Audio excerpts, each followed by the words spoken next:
Hello guys, good morning. Totoo nga pala na may bagong update si TikTok about dun sa withdrawal method natin. Lagi kong nakikita sa aking FYP, dinadaanan ko lang or ini-scroll ko lang. Akala ko kasi ano lang siya.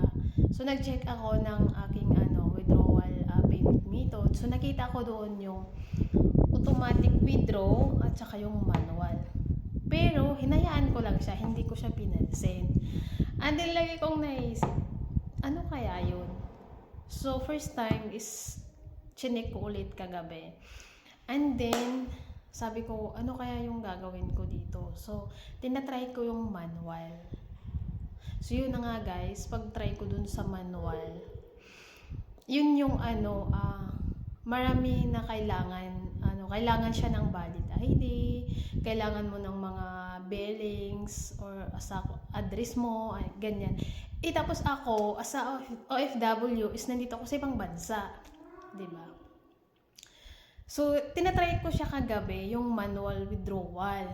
And then, syempre wala akong billings, wala akong kasi nandito nga ako sa ibang bansa, 'di ba? So, sinubukan ko lang kasi napapansin ko kasi sa ibang dumaan sa FYP ko yung mga valid ID nila na hindi ganito, hindi na-approve kaagad, ganyan. So, yung sa residence ko, tinatry ko pinorward yung yung postal ID ko kasi wala akong billings na nakapangalan sa akin, naka-address sa akin, so wala nga. Kasi nga nandito ako sa ibang bansa.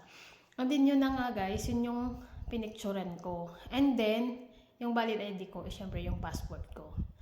At yun na nga guys, thank you so much kasi naghintay lang ako ng ilang oras, mga 1 oras o 2 oras lang yata. At yun nga guys, nagpapasalamat ako kasi na-approve kaagad yung aking request na manual withdrawal. Ayun. Mas maigi kasi guys or mas maganda kapag manual withdrawals kasi kaysa automatic withdraw. Kasi hindi mo malalaman na nawi-withdraw na pala yung earnings mo, yung income mo dito sa TikTok ko, 'di ba? Tapos syempre tayo is kailangan nating mag-iipon muna, ganyan. Tsaka tayo mag-withdraw. So, thank you so much at yun na nga guys, na-approve yung aking manual withdrawal. Yun lang yung may share ko. So, i-try nyo guys yung manual withdrawal.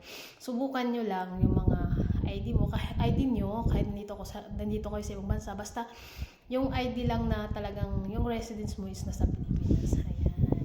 Thank you!